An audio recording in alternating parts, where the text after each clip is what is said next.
Audio Jungle.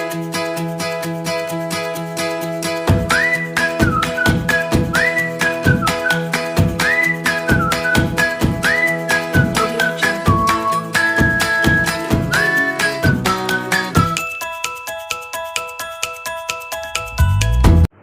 Assalamualaikum warahmatullahi wabarakatuh.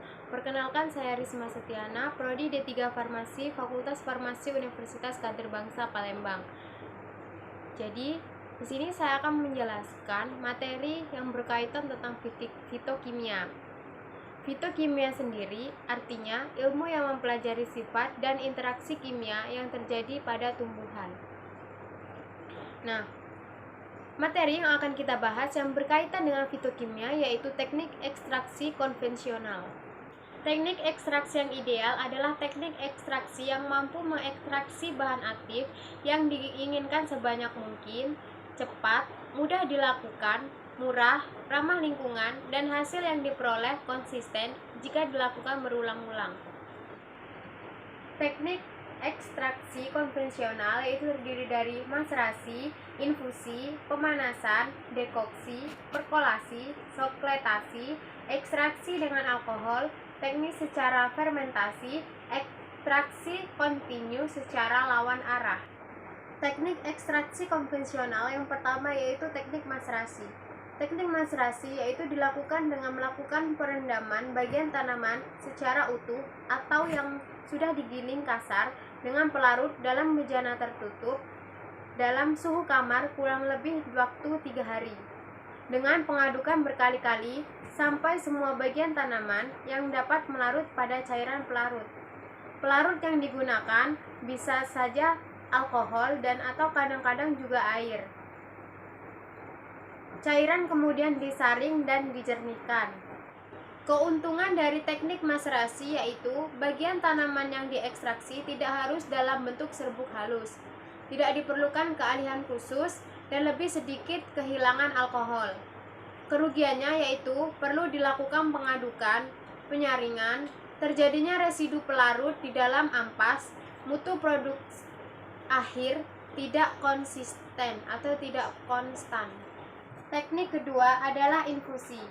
Infusi dibuat dengan maserasi bagian tanaman dengan air dingin atau mendidih dalam jangka waktu pendek. Hasil infusi tidak bisa digunakan dalam jangka waktu yang lama karena tidak menggunakan bahan pengawet.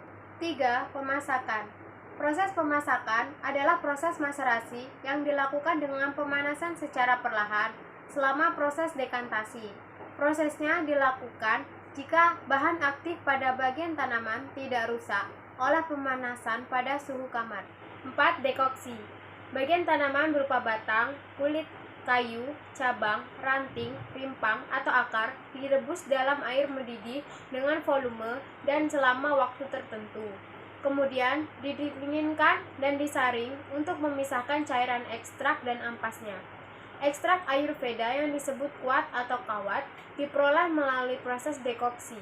5. Perkolasi. Bagian tanaman yang akan diekstrak dibasahi dengan pelarut dan kemudian dibiarkan dalam wadah tertutup selama 4 jam. Lalu dimasukkan ke dalam perkolator dan ditutup. Bagian tanaman ini dibiarkan selama 24 jam dalam perkolator yang tertutup. Cairan hasil perkolasi dibiarkan keluar dari bawah perkolator.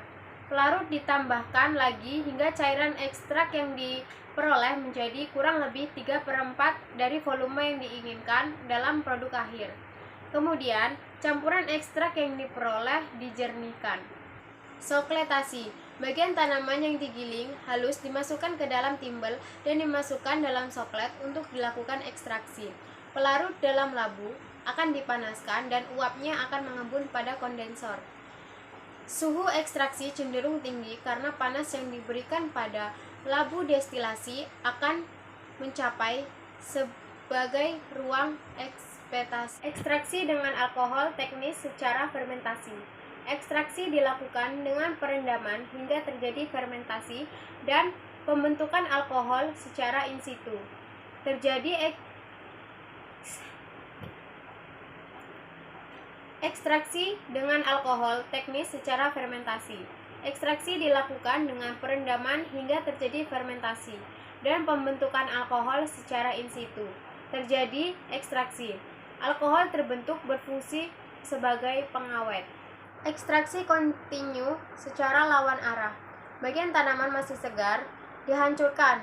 Bahan yang bentuk luluhan digerakkan satu arah dalam suatu ekstraktor sehingga berkontak dengan pelarut. Ekstrak akan keluar dari salah satu ujung ekstraktor dan ampas akan keluar dari ujung lainnya. Teknik ini lebih efisien dibanding dengan ekstraksi dengan perlakuan panas secara kontinu. Mungkin hanya itu saja yang dapat saya sampaikan.